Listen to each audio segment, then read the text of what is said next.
from the MCPLive.tv studios, located in downtown Conroe. It's the Conroe Art League, live.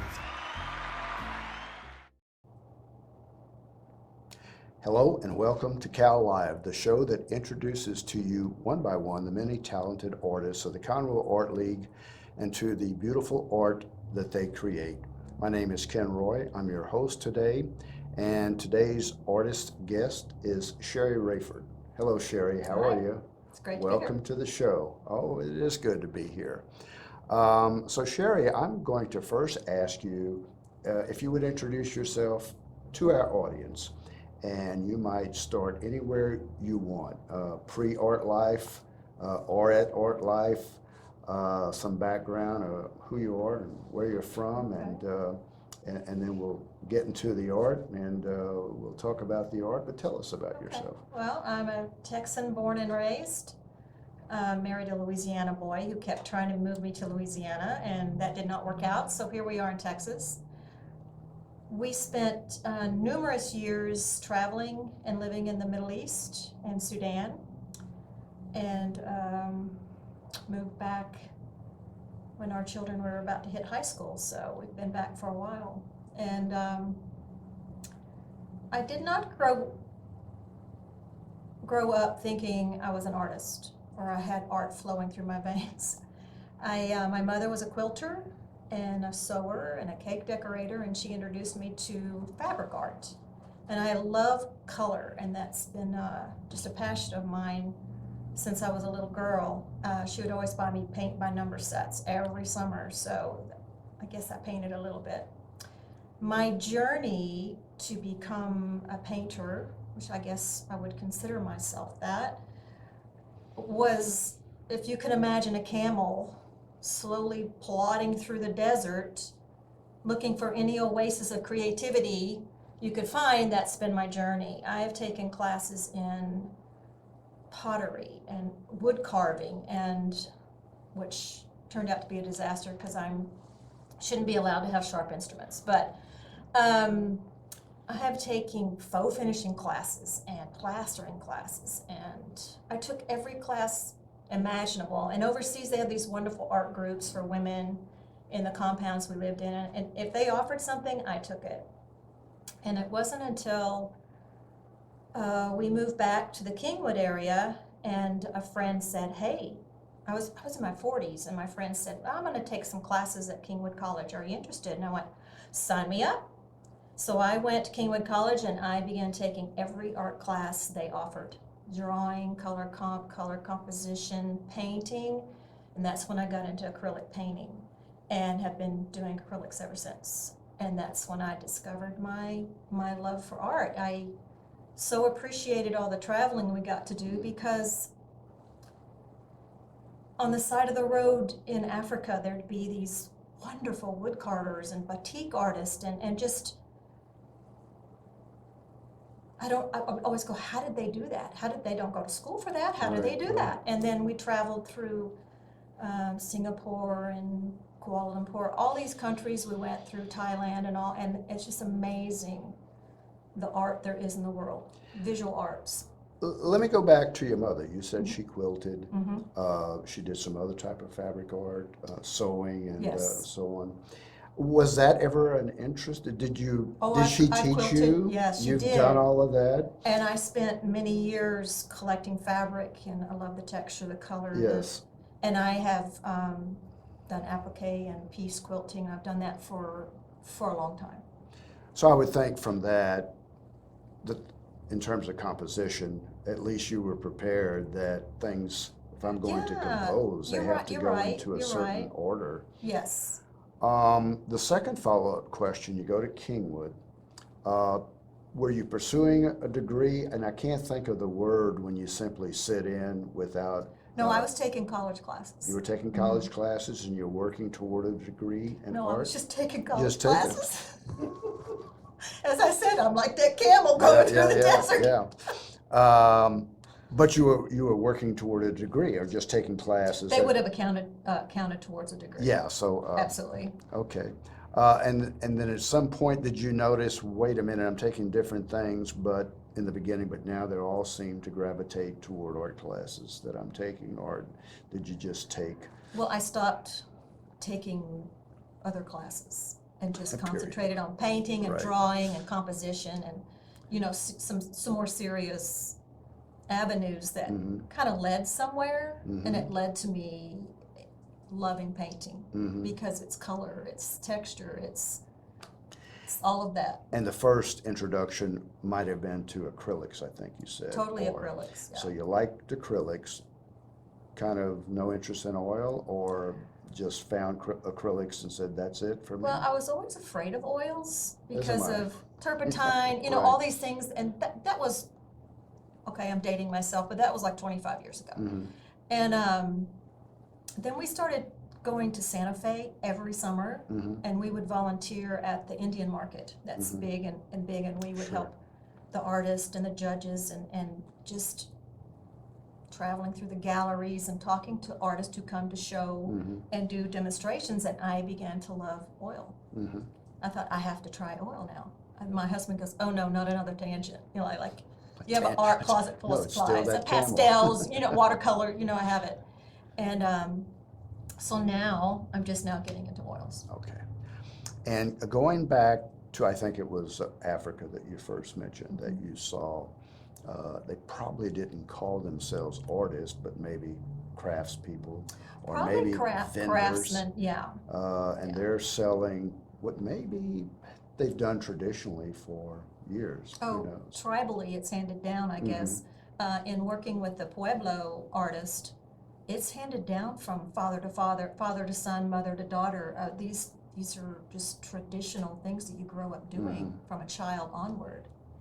And I recall a reference, and you may have heard it from time to time as well, Picasso and maybe some of the Impressionist, Post-Impressionist, had a real interest, a love for African art. Oh yeah, Gauguin was in the. Yep. Yeah. Left Europe and went to Yeah. the South Pacific somewhere. And the art of Japan, even because of some of the graphic, I don't want to say simplistic, but it was Oh, it's so refined. refined. I like that It's word. so refined at there. I love Tokyo. I went to Tokyo to stay for a few weeks with a friend, and I mean, just woodworking and porcelain, and it's just an amazing culture. Yes, it is. So are you still taking classes at college, or is it now workshops and Well, I joined classes? Cal Yes. strictly to take classes and when workshops. did you do that? When did you join? I have not started one yet. No, when did you join Cal? I joined Cal right at the beginning of COVID. Oh, so 2020. Yeah. Oh, I didn't realize. So I came and helped work on that huge mural piece of the train and all that. That was my Yes. first activity Really? at Cal, yeah. Well, that was a good one to get involved in. That was wonderful, yeah. That was good. So I didn't realize you were that new. So in 2020, so you were all cranked up, excited to go. Then COVID, we shut the doors for a while. And you're yet to take a class or a workshop? Yes. Okay. I think there's some good ones coming up. There are. Are There you are. enrolled in any? I yet? have to look them up. Okay. Fit them around. I've had 6 grandchildren in 7 years, so you get Yes. sidetracked. You do get You sidetracked. want to do art, but then you've got all these other responsibilities. Yeah. But you had plenty of background, beginning with Kingwood, in terms of knowing how to use Yeah. brushes and acrylics. Yeah. So you've been steadily painting, I know, because we'll see your art in a Yeah. while. So you've been steadily painting on Oh, your yeah. own. Do you paint from life, or do you paint from still life, reference? I know we're going to look at one piece that has a figure.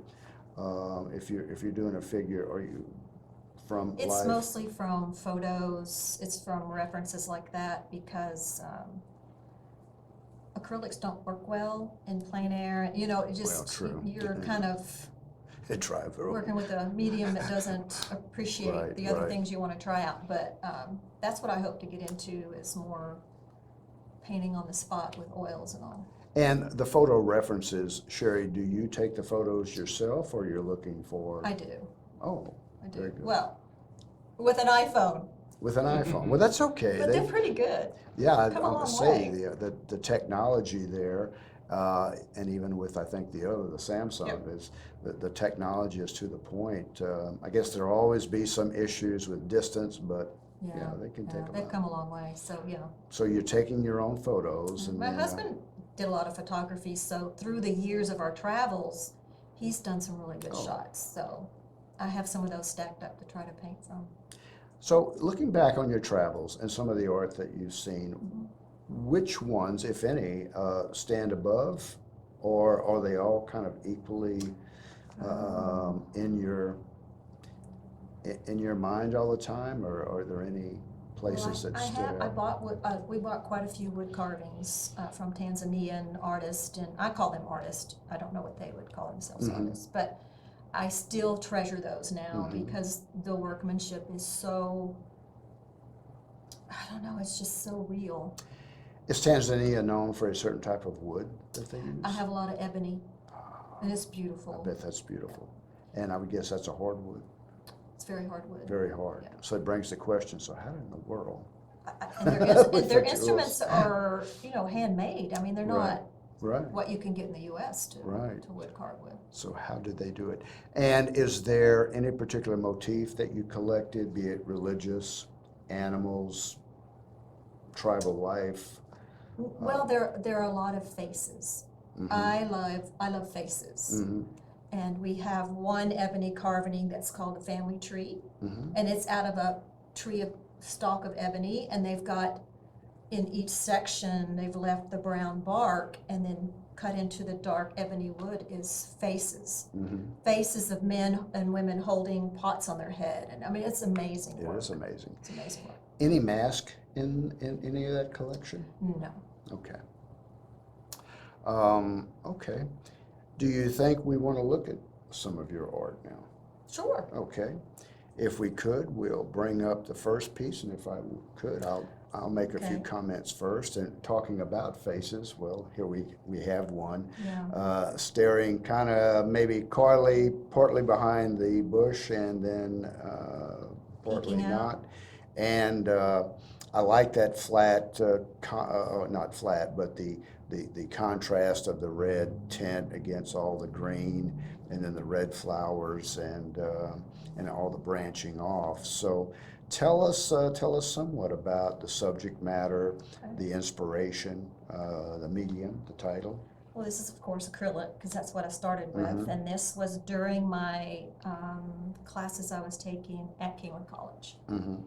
And we had, before coming home, done a trip through Singapore, Kuala Lumpur, and I fell in love with the trees, the foliage. And at the same time, I was looking into Modigliani and the way he did portraits and all. So it's kind of a mishmash of just things that, and Gauguin has always been a favorite of mine. So sort of those combine to bring together those things. That's phenomenal that you brought all those references into that piece. Is that the tree in the front with the white bark, is that a specific tree, or is that from imagination? I think it's like a banyan tree or Okay, something I you'd can see see that. growing. Yeah. Is there an animal anywhere in there? No. Okay, I didn't think so, I but I should wouldn't. hide things in there for my grandkids to find. I didn't think so. I said, well, maybe better ask, is there one in there? Because you could say, look, you didn't notice. Okay. Title of that piece? The Watcher. The Watcher. Well, that's appropriate, I think. Okay. Might we bring up the second piece?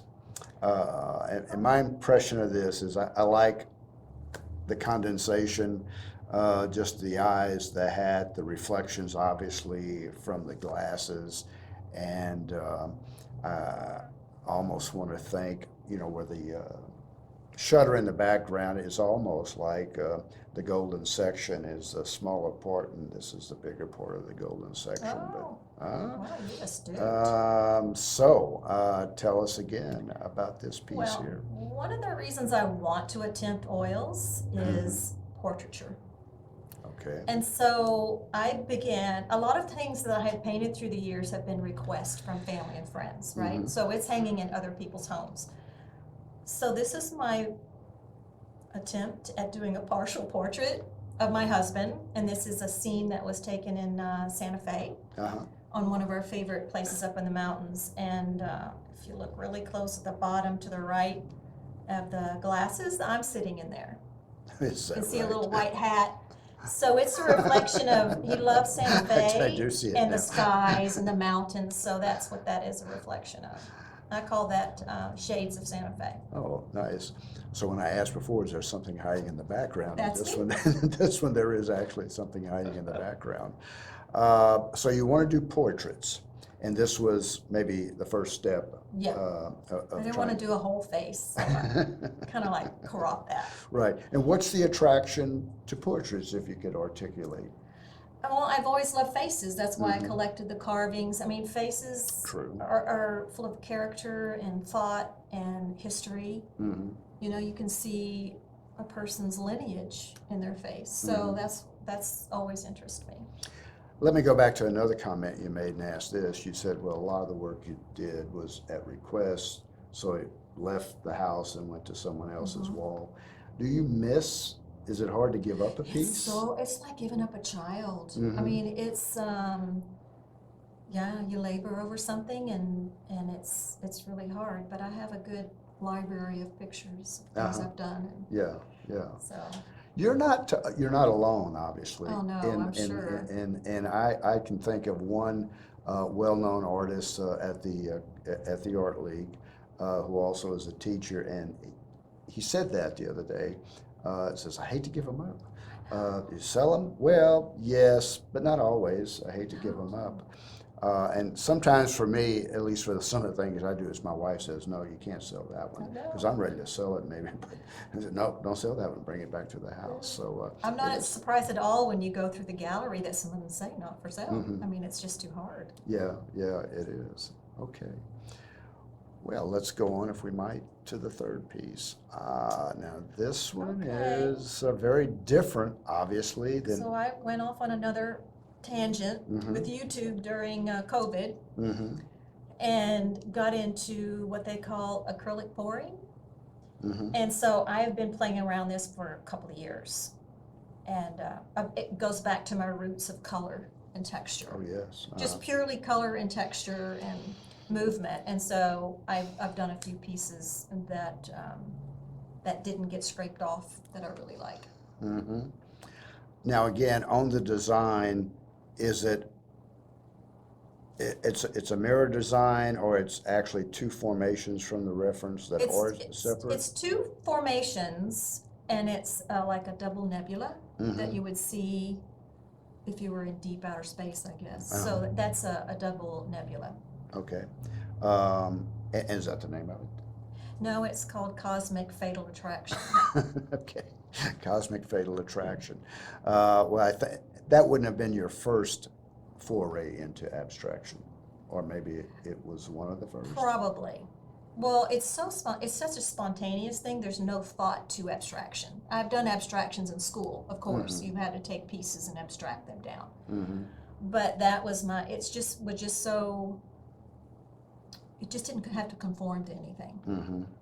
It was just about color and flow and all that. Right, so didn't have to be representational. It didn't have to be representational at all. That if somebody, like, I was thinking more flowers, but you're saying, no, it's space. It's okay, I could see it both ways.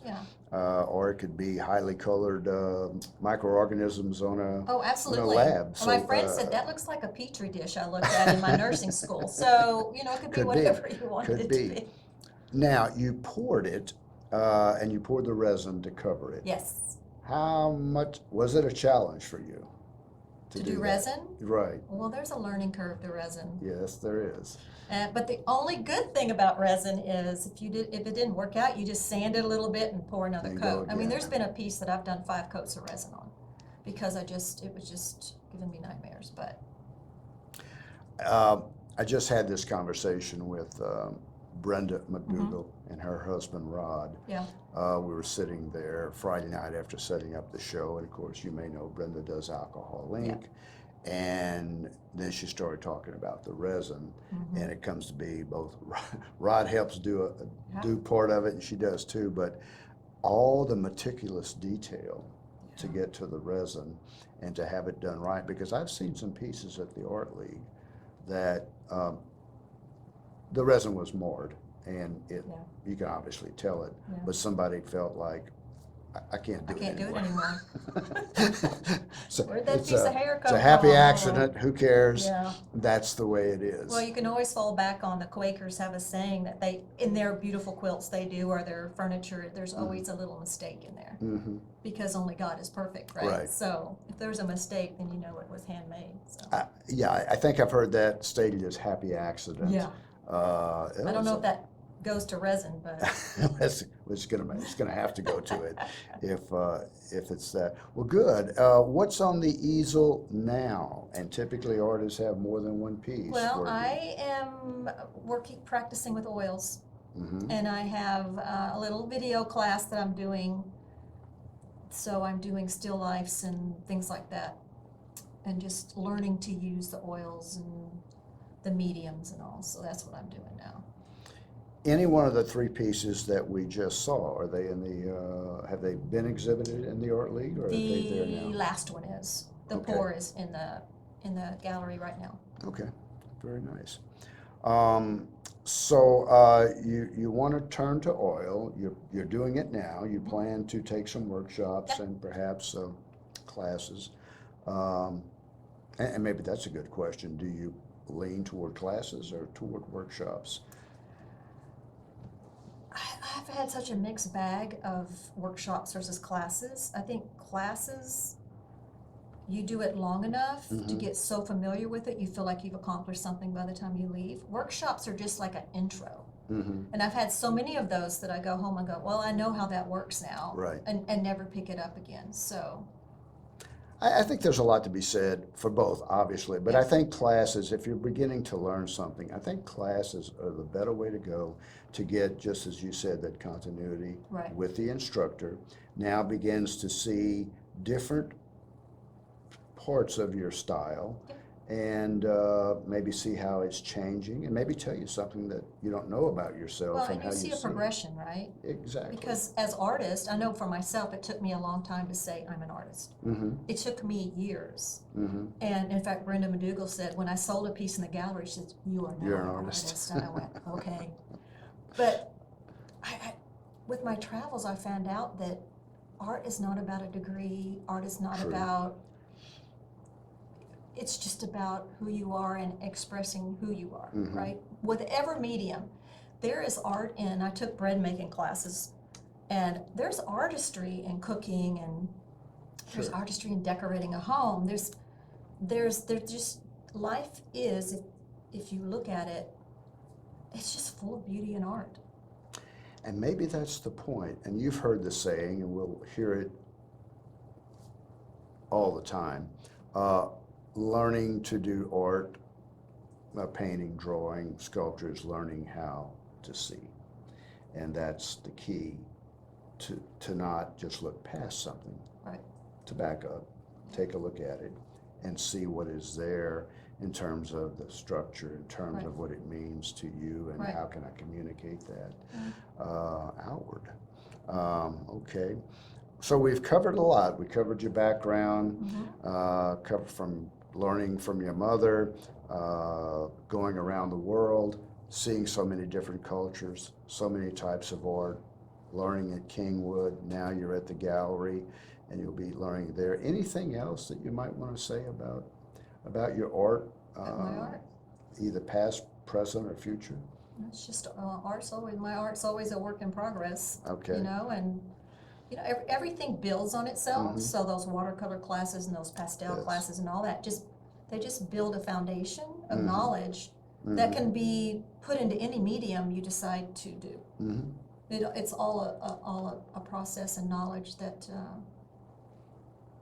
I guess every artist does that. And you did mention that you were looking at something, I don't know if you said YouTube or not, but oh yeah, it was YouTube. Oh my gosh.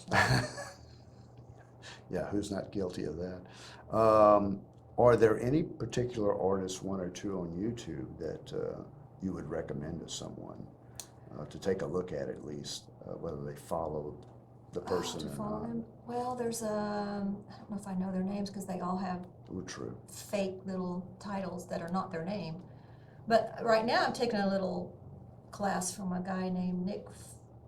He's called Paint Coach.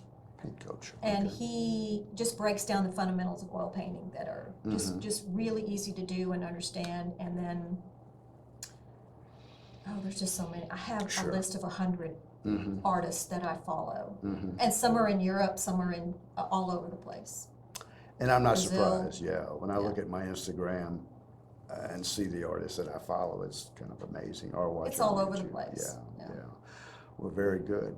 And for right now, people can find your art in the Conroe Yep. Gallery. I have 2 pieces in the Maidla gallery. Okay.